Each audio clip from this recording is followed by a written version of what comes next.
Hey friends, just a quick reminder to get your funny videos in for our Try Not to Laugh to celebrate when we hit 5,000 subscribers. It's coming up quicker than I ever imagined, so get your clips in now. Time is running out. Send them to irvingfrumpelmeyer@gmail.com. My daughter will collect them and make them into a video. Or if you already know of a video that you think will make me crack up, send that too. We'll take it all. Just keep it coming. We've got a good steady stream going, and she's going to have a lot to play with. So let's have it. Come on, keep them coming. And now, on to the video.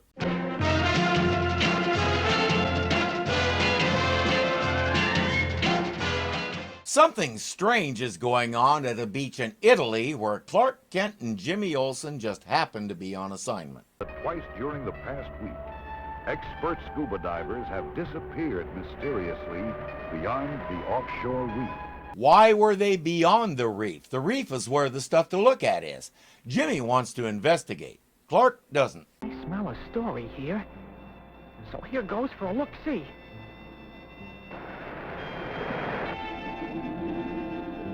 I guess once upon a time, anybody could grab scuba equipment and just take off whether they knew what they were doing or not. I'm going to make an educated guess and say Jimmy's a not. Suffering catfish. An underwater cave. Better be careful. I wouldn't want to get stuck in here. And that proves he's a not. We call it an overhead environment. It means you don't have quick access to the surface if something happens to your air.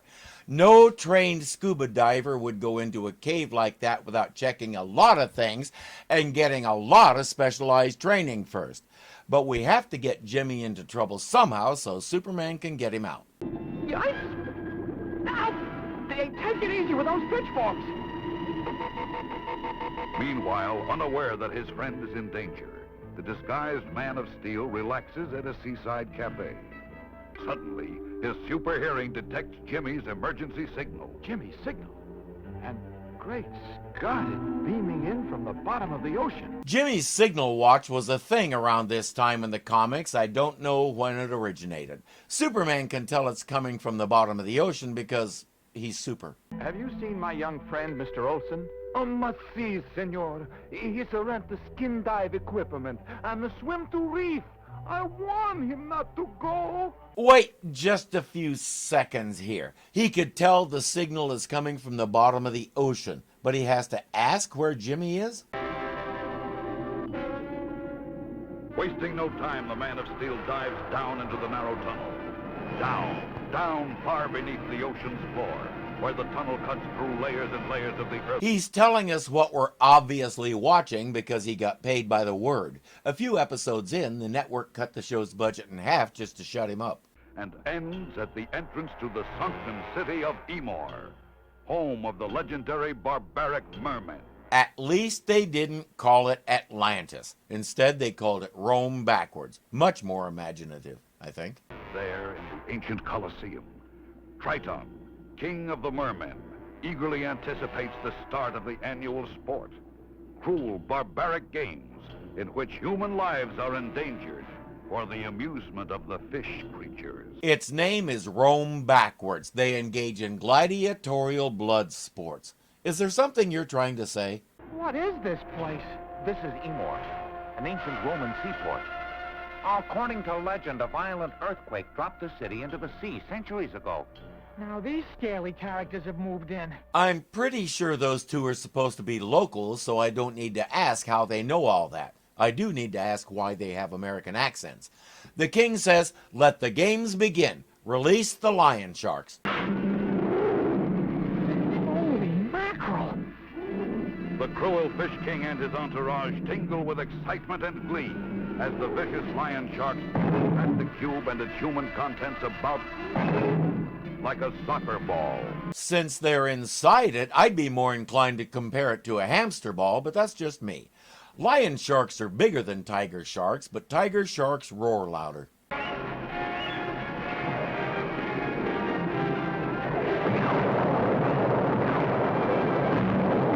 Lion sharks make better sushi, though. The steel grill, quick, cage them in. Looks like old Kingfish wants to play more games. They don't get the Daily Planet down here, so King Triton doesn't know about Superman's relationship with metal bars. Release the killer whales.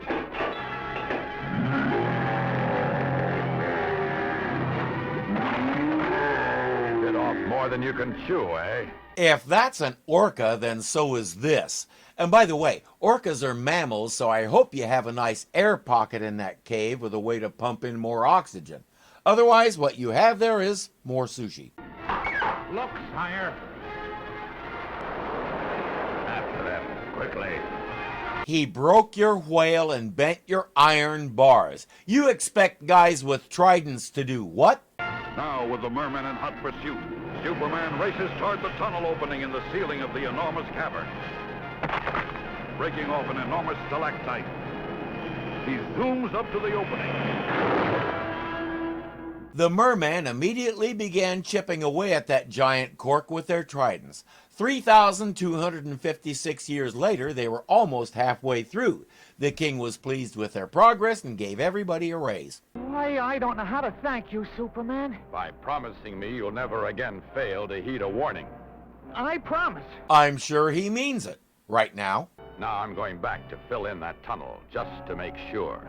Up, and away! He doesn't want to have to deal with them again in another 6,512 years. We started with aliens and continued with mermen. This is not your pappy's Superman. The George Reeves series was sort of a mixture. It appealed to kids, but in the main, the stories and subtleties were directed at the adults. Not this time. This is pure kids fare, which is why we're going with the more fantastic stories and scenarios. Watching now as a purported grown-up, I see all the holes. This premiered when I was 13, and at that age I didn't care. I just wanted a good story, and so far I was getting them. The voice acting still sounds like there's one guy playing Clark and another playing Superman, and that still makes me laugh every time I see it. But the stories are good, the animation is typically Filmation and passable, and the voice acting has just the right level of silly to it, so we don't take all this too seriously. And if you put your ear to the ground and listen carefully, you can still hear those guys working away at that stone plug. Tink, tink, tink, tink, tink, tink, tink, tink, tink, tink, tink, tink. Hey friends, if you enjoyed the video, please click the thumbs up button and let me and YouTube know it. If you're not subscribed yet, you know what to do. And remember, you can become a patron of this channel for as little as $2 a month. Thank you so much for watching, and I'll see you next time.